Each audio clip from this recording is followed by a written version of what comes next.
como eu já havia dito para vocês, hoje eu tô sem câmera, então eu tô tentando ficar aqui em paralelo, porque se alguém colocar alguma coisa aí no chat, eu vou estar podendo ver. Então, por isso que eu coloquei a tela um pouco pequena.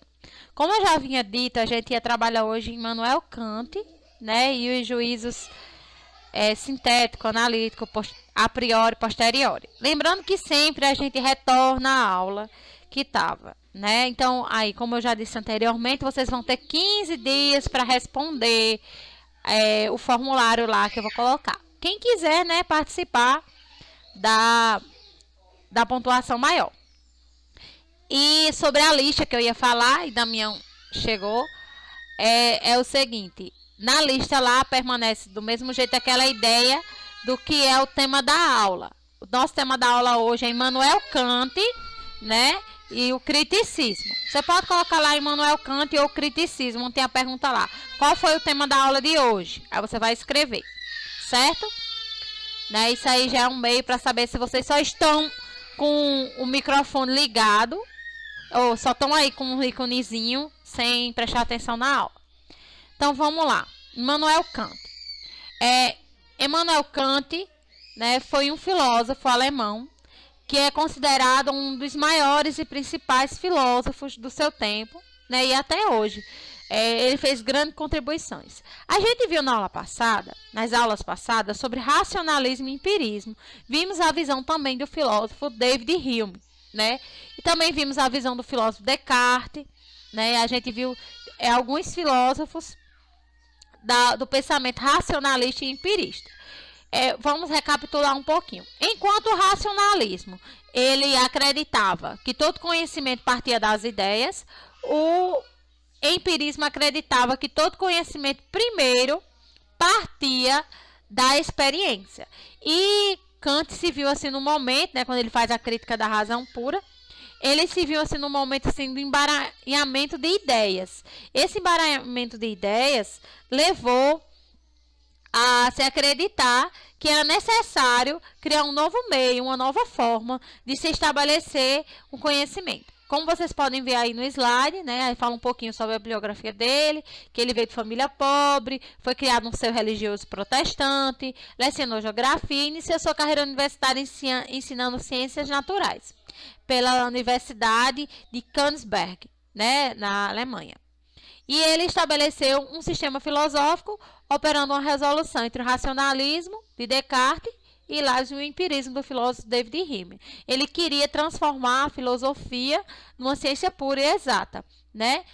Aí no próximo slide nós temos. Sua obra Crítica da Razão Pura visava colocar todas as questões sob análise racional, sem a confusão que os sentidos poderiam causar, para uma conclusão mais cuidadosa.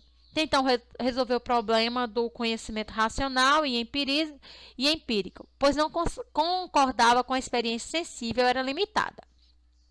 Então, Kant estabeleceu dois princípios. O princípio a priori, né? Ou seja, que antecede a experiência, onde ele acreditava que alguns conhecimentos antecediam a experiência, como também ele estabeleceu um conhecimento a posteriori. O que seria um conhecimento a posteriori? Que partisse através da experiência. Aí diz aqui no texto: assim, para Kant, o espírito ou a razão modelava e coordenava as sensações. Então, Maria Alice, tá travando para mais alguém, gente?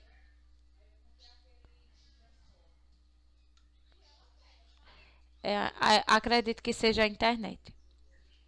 Seja antes de qualquer experiência, como eu ia dizendo. Então, ele partia que as impressões de sentidos externos, apenas a matéria-prima para o conhecimento. Então, o espírito, a razão é quem coordenava as sensações, que a gente falou na aula passada. As sensações, elas partem de quê? Do conhecimento sensorial. E o que é o conhecimento sensorial? Aquele conhecimento que parte da experiência. Então, ele acreditava, resumindo, que nem todo conhecimento ele partia só da experiência, nem que todo conhecimento partia apenas da razão, né? Ela quem ia modelando, né, o espírito ou a razão, ela ia modelando as sensações, os conhecimentos que iam sendo adquiridos. Em sua obra Crítica da Razão Pura, Kant reconheceu a existência de dois tipos de conhecimento, que é o que eu falei agora há pouco. O a posteriori, que parte da experiência, e o a priori, que independe da experiência e das impressões dos sentidos, e produz um juízo necessários e universais. Como assim, professor? Um juízo necessário e universal. A gente tem algumas ideias que não necessitam de provas. Elas simplesmente são e é universal. Por exemplo, quando eu digo que a menor distância entre dois pontos é uma reta, eu necessito de provas para isso. Eu necessito que seja feita alguma prova sobre isso. Alguém pode responder para mim? Não. Não, ele não necessita de provas. Se eu disse, é uma regra, não é uma regra universal da matemática e da física, que a menor distância entre dois pontos é uma reta? Sim ou não?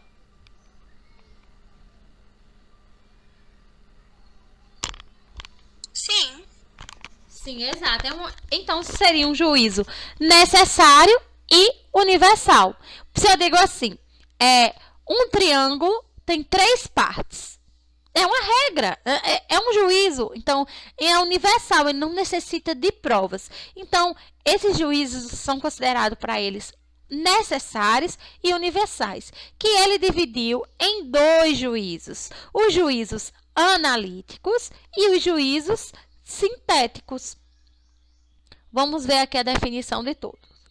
Os juízos analíticos são aqueles em que o predicado já está contido no sujeito. Por exemplo, quando eu digo o triângulo tem três ângulos ou três partes, né? Eu preciso de três retas para fazer um triângulo. Então, ele possui, por sua vez, três ângulos.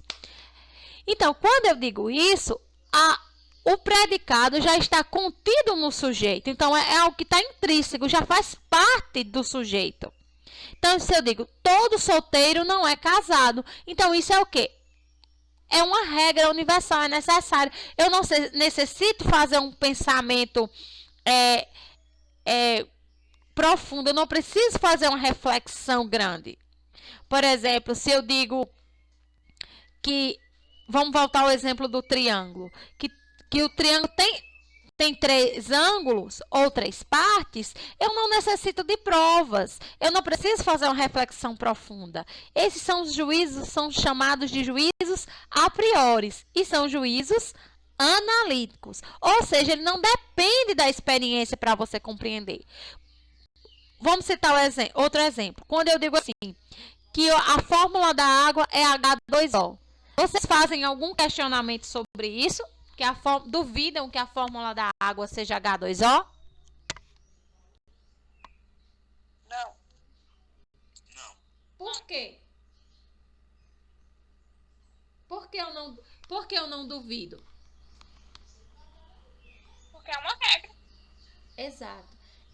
Já está intrínseco, né? Já está claro que é isso. De tanto se dizer, tornou-se uma regra geral. Então, ela é universal. Então, ele é um juízo analítico a priori. Alguma dúvida sobre o que é um juízo analítico a priori? Então, ele não depende de quê? Ele não depende da experiência, ele não depende... ele é uma regra geral e é universal e é necessário. Vamos partir para um juízo sintético. Os juízos sintéticos são aqueles em que o predicado acrescenta informações novas sobre o sujeito, ampliando o conhecimento. Então, todos os corpos são pesados. Os corpos se movimentam. Então, eu sei que todo corpo tem um peso. E todo corpo, de alguma forma, ele se movimenta. Então, eu estou ampliando o conhecimento sobre a ideia de corpo. Eu dei duas qualificações para corpo. Qual foi as duas qualificações que eu dei para corpo?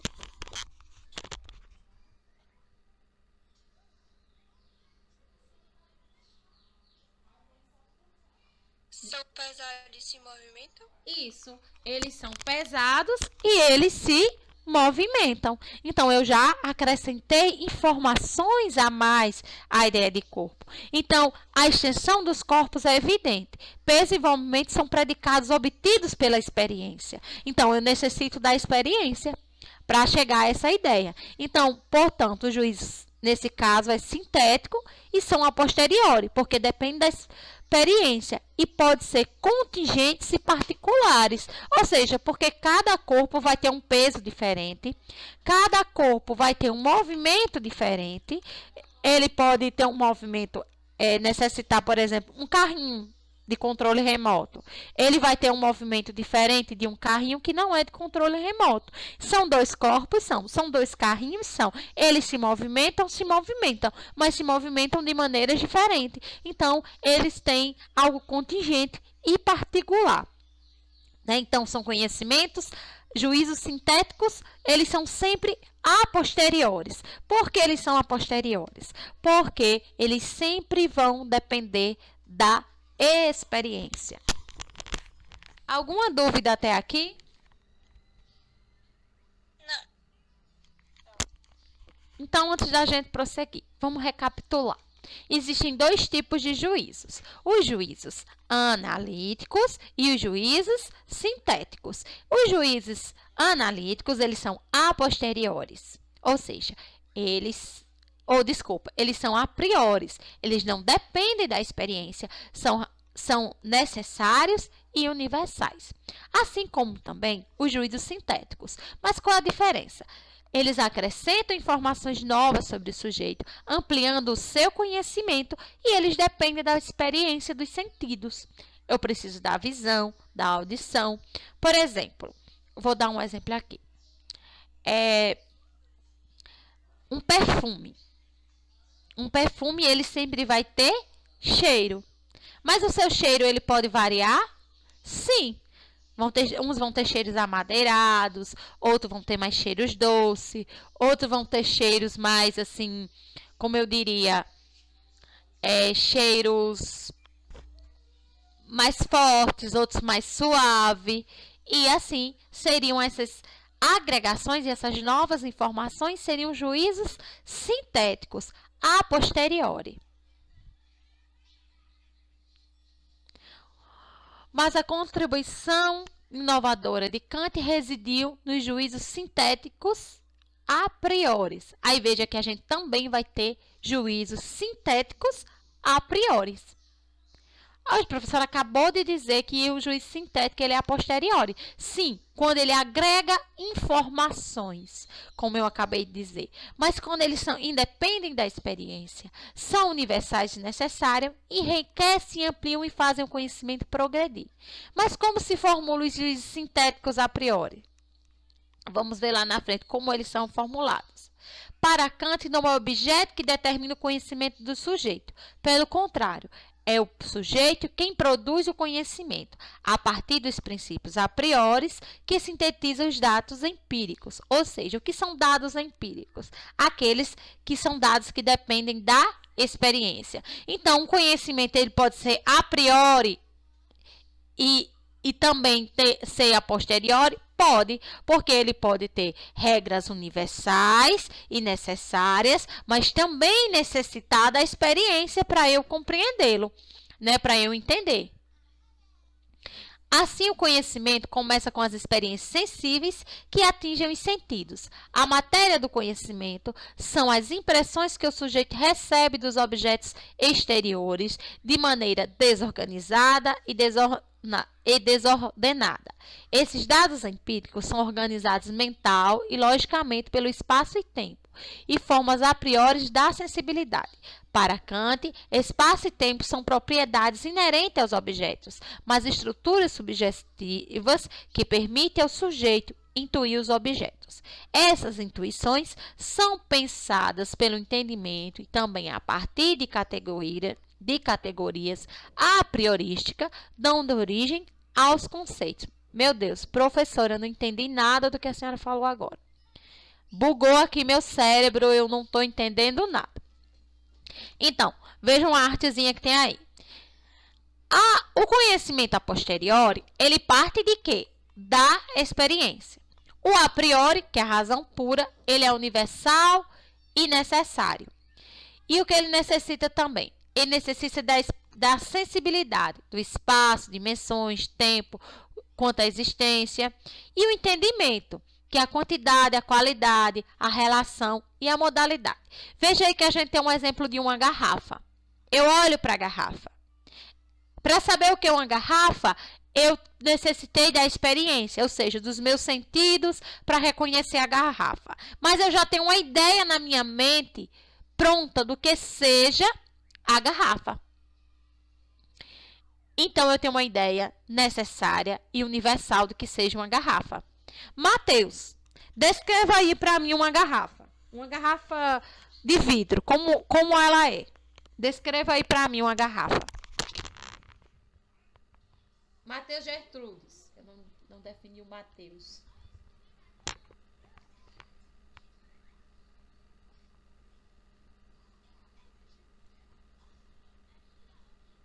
Mateus? Alô? Tem alguém aí? Ah, tá. Posso falar agora não. Tô no banheiro. Beleza. Ótimo. Então, Silvia, descreva pra mim aí uma garrafa. Meu Deus, descreva uma garrafa pra eu ver. Ela é fina, a base dela é redonda, ela tem um furo em cima que é onde sai a água ou bebida. Exato, em formato cilíndrico, não é? Então, a sua mente, mesmo sem precisar ver a garrafa, você soube definir uma garrafa. Agora, se eu acrescentasse mais informações, define uma garrafinha de água, aí você já ia me dar outras características. Mas isso define uma garrafa de vidro. Especifiquei. Então, na sua mente, ela tem o entendimento da quantidade, da qualidade, da relação, da modalidade. Então, veja que aí diz, o conceito de garrafa forma-se com a parte a posteriori e a priori. Lembrando que a priori vem da experiência, mas não depende da experiência. Então, eu tenho a ideia de garrafa. A ideia de garrafa eu adquiri através da experiência. Mas eu já tenho uma ideia aqui, então já é um conhecimento, a ideia de garrafa já é um conhecimento a priori, independe da experiência. Então, eu tenho a sensibilidade, esse é o espaço, a dimensão da garrafa, o tempo, a quantidade de existência, e eu tenho essa forma pura na minha mente do que seja uma garrafa. E eu tenho um entendimento, né, que ele está dividido em categorias. A quantidade, a qualidade, a relação, a modalidade. O que seria a quantidade? Eu disse uma garrafa. A qualidade, eu defini ela, né? Eu disse que ela era uma garrafa de vidro. Eu tenho a relação que eu tenho com a garrafa e eu tenho também a modalidade, o modelo dela. Isso é uma garrafa de vidro. Então, para entender a ideia de garrafa, eu tenho primeiro um conhecimento partido da experiência e também eu tenho na minha mente já a ideia do que é uma garrafa. Vocês entenderam essa relação entre o conhecimento a priori e a posteriori, sintético-analítico a priori, sintético-analítico a posteriori? Há alguma dúvida sobre isso? No momento, não. Ótimo. Beleza. Posso prosseguir? Pronto, então vamos. Então, Kant empreendeu no âmbito da filosofia uma revolução copernicana, ao atribuir ao sujeito um papel determinante no ato de conhecer. Até então, gente, só se tinha a ideia de conhecimento e não se dava um papel ao sujeito. A gente tinha conhecimento racional e racionamento empírico. O racional, ele dependia apenas das ideias inatas, enquanto o empírico dependia das experiências. Mas o sujeito ali não tinha nenhum papel. Então, Kant mostrou o papel do sujeito na relação com o conhecimento, fornecendo, assim, um papel determinante no ato de conhecer. Então, ele uniu duas sínteses e formou a ideia chamada do criticismo kantiano. O criticismo kantiano, ao efetuar a síntese entre o racionalismo e o empirismo, provou o surgimento de duas correntes filosóficas divergentes. Então, ele fundou um novo pensamento que a gente vai ver lá na frente com mais clareza, que é, de um lado, os idealistas, né? Que é Fichte, Schelling e Hegel, que enfatizando a postura do sujeito como construtor do conhecimento, a partir de categorias a priori, que concebe a realidade como produto exclusivo do pensamento humano. Então, eles acreditavam que o conhecimento era produzido, mas que ele estava mais ligado ao conhecimento a priori, ou seja, o conhecimento que não depende da experiência. E do outro lado, os positivistas, em especial Auguste Comte, que enfatizando o valor da experiência sensível como fundamento epistemológico da ciência, e elegem o real como objeto de investigação do espírito positivo, ao qual cabe descobrir as relações invariáveis entre os fenômenos, base exclusiva para a explicação dos fatos em termos reais. Então, os positivistas acreditavam que o valor da experiência eram fundamentos, né, que poderia epistemológico, ou seja, um fundamento de estudo das ciências. Então, era através da experiência, né, eles valorizavam muito mais a experiência, como também o conhecimento a priori, só que eles davam mais ênfase ao conhecimento baseado na experiência. Não que eles não acreditassem no conhecimento com base nas categorias a priori, do conhecimento a priori, mas que ele era de suma importância, muito mais importante para eles do que o objeto de investigação do espírito do positivismo. Então, o criticismo ou o apriorismo. Em relação ao racionalismo e empirismo, Kant não desmerecia nenhum dos dois meios para se chegar a uma verdade. Ele proporcionou uma nova corrente baseada no equilíbrio entre as duas correntes anteriores, o criticismo ou o apriorismo, que depende do que podemos chegar à verdade, conceito tanto pela inteligência inata, racional, como também pelos sentidos através da experiência. Então, ele tanto depende segundo Kant, da inteligência inata, racional, como também pelos sentidos, que é o que nós voltamos ali, o que eu falei agora há pouco, do conhecimento com base aqui da garrafa. E foi o exemplo que teve aí. Então, eu tenho a ideia de garrafa, mas antes de ter a ideia de garrafa, eu tive que passar pela experiência de saber o que era uma garrafa. Dessa forma, eu já tenho uma ideia universal e necessária do que seja garrafa. Eu tenho espaço, eu tenho a dimensão, eu tenho tempo em relação à existência dela. Eu tenho as categorias, aqui a quantidade, qualidade, relação e modalidade. Então, eu tenho tudo isso. Então, o conceito de garrafa no criticismo, eu necessito tanto do conhecimento a posteriori, como conhecimento a priori, né? Os advogados gostam muito de usar essa palavra de forma errônea, para significar princípio e depois. Diz assim, a priori, nós estávamos no caso e entendemos que era de tal maneira. Eles quisem assim, que no princípio. E a posteriori, mas a posteriori, nós entendemos que ele, né, ou seja, depois, mas só que a priori seria o conhecimento na filosofia, né? Até os filósofos não gostam muito desse termo sendo usado para significar princípio e continuidade ou fim, porque a priori é aquele que antecede a experiência, né? É um conhecimento que é uma ideia que tem na minha mente. E a posteriori seria aquele que partia um conhecimento da experiência, que Kant vai usar os dois termos para compreender o conhecimento, né? Para ele dizer que todo conhecimento em si, ele parte primeiro, né, da ideia que eu já tenho sobre ele, a experiência, né, que ele vai dividir aí nos juízos analíticos e sintéticos. Analíticos, recapitulando, é aquele conhecimento que ele não parte da experiência, né? Ele é universal e necessário. Enquanto o juízo sintético, ele vai ter o juízo sintético a priori, né? O que é o juízo sintético? Ele agrega informações. Ele vai agregar informações ao sujeito. Né? Enquanto esse seria o... E ele depende dos sentidos, ou seja, ele é particular. Por exemplo, vamos usar um de vocês como cobaia. Clarice. Clarice é uma estudante da escola MJB. Isso é o quê? Um juízo sintético. Mas para eu saber isso, eu também dependo da minha experiência para saber disso. Porque eu sou professora da escola MJB.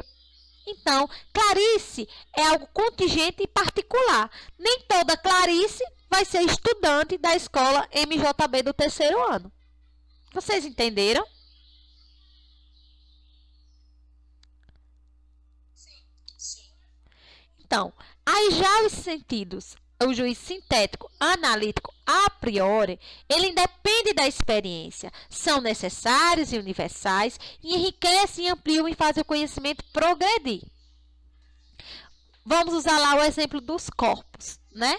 Os corpos, eles podem ser pesados e se movimentam. Isso é uma regra. Então, ele agregou e ele não determina o conhecimento do sujeito.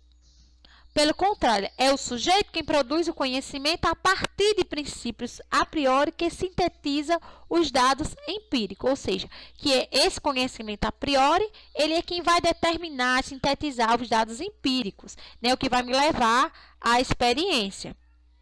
Assim, o conhecimento começa com as experiências sensíveis que atingem os sentidos.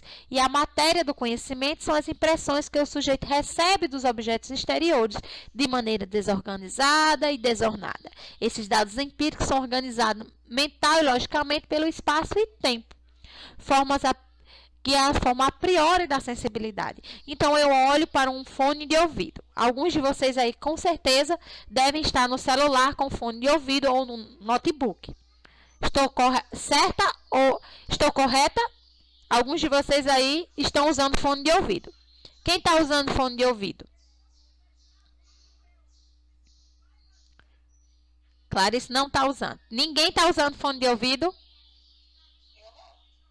Ó, então, tá vendo? Minha teoria foi errada. Mas alguns podem estar usando. Partindo desse princípio, eu tenho uma ideia. Que alguém está usando fone de ouvido. Pelo conta do barulho da casa, para ter mais se concentrar mais na aula, né? Então, esse aluno que está usando esse fone de ouvido seria uma categoria a priorística, que vai dar origem aos conceitos. Mas ele necessita de quê? Da experiência, para entender que esse aluno está usando o fone de ouvido para dar aula. Eu estava até agora há pouco, aí tirei, né? Porque o barulho diminuiu aqui dos meus filhos. Vocês sabem que não é minha filha que invade a aula, é a escola que invade minha casa. Eu tenho um dormitório, que é a mistura de quarto com escritório. Então, no meu quarto fica, né, meu escritório. É onde meu home office, meu mulher office. Então, eu sei que todos os professores estão passando por isso. Isso já virou uma regra necessária. Então, essa regra necessária de todo professor ter preparado um cantinho na sua casa, seja no quarto, na sala, na cozinha, ele preparou um cantinho para dar suas aulas. Isso aí seria um juízo sintético ou um juízo analítico?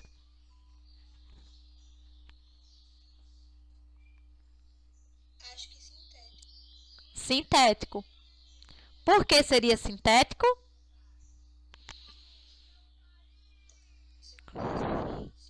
Exato, ele partiu da experiência. Muito bem, gente. Vocês estão muito sabidos hoje.